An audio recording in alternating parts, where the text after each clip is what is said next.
So Umar radiallahu anhu said, want to know why Rasulullah sallallahu alayhi wa sallam said no. So he keep his focus on that individual. That individual was fighting fiercely in the cause of Allah subhanahu wa ta'ala in the eyes of the people. Then he got wounded. And Umar radiallahu anhu said that he followed him.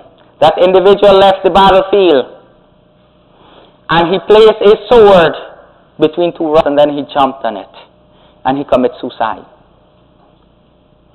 Rasulullah sallallahu alayhi wa sallam was inspired by Allah subhanahu wa ta'ala, so he knows what his person's intention was. He knows that his intention was not for the sake of Allah subhanahu wa ta'ala, was for something else. So let us be careful. Let us be careful, because we are not in that point. We do not have the authority to say who died as a martyr. And Rasulullah sallallahu alayhi wa sallam had given us a beautiful hadith that we can find in the Sahih of Muslim, where Rasulullah sallallahu alayhi wa sallam is reported by Abu Hurairah radiallahu anhu, where he said that the first person to be judged on the day of judgment would be a person who was martyred, who was killed. And Allah subhanahu wa ta'ala would call forth him and would remind him about the favors and bounties that he had given him. And he would say to him that I have blessed you with strong body. What have you done with it?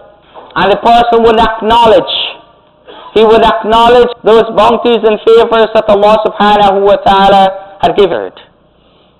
I had fought in your path until I was martyred. And he said that you are lying. You are lying, you had fought so that people can say that you are strong, you are mighty, and it was said. And it was said. And an order would be given, and he would be dragged on his face and thrown in the fire of hell. The second person who will call up would be a person, a scholar, a reciter of the Quran. He had a beautiful voice and he used to recite the Quran. And Allah subhanahu wa ta'ala would mention about these favors and bounties, and the individual would acknowledge them.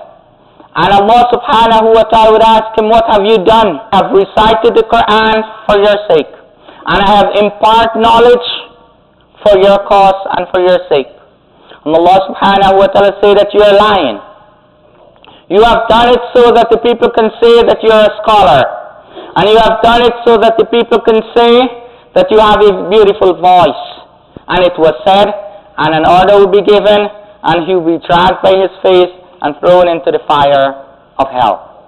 The third person that Rasulullah sallallahu alayhi wa sallam had mentioned in this hadith is a rich person.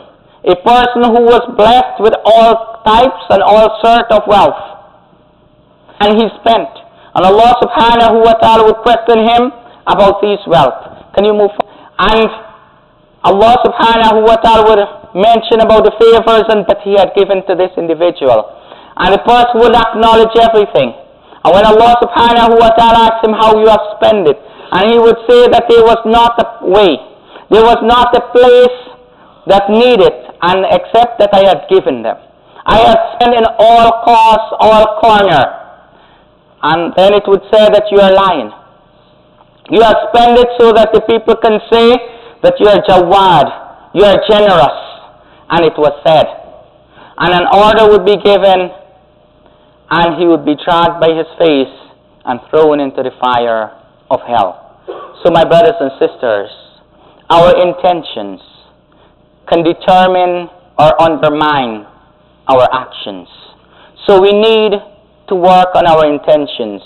Whatever we are doing, we need to examine. Every time that we go to do an action, no matter how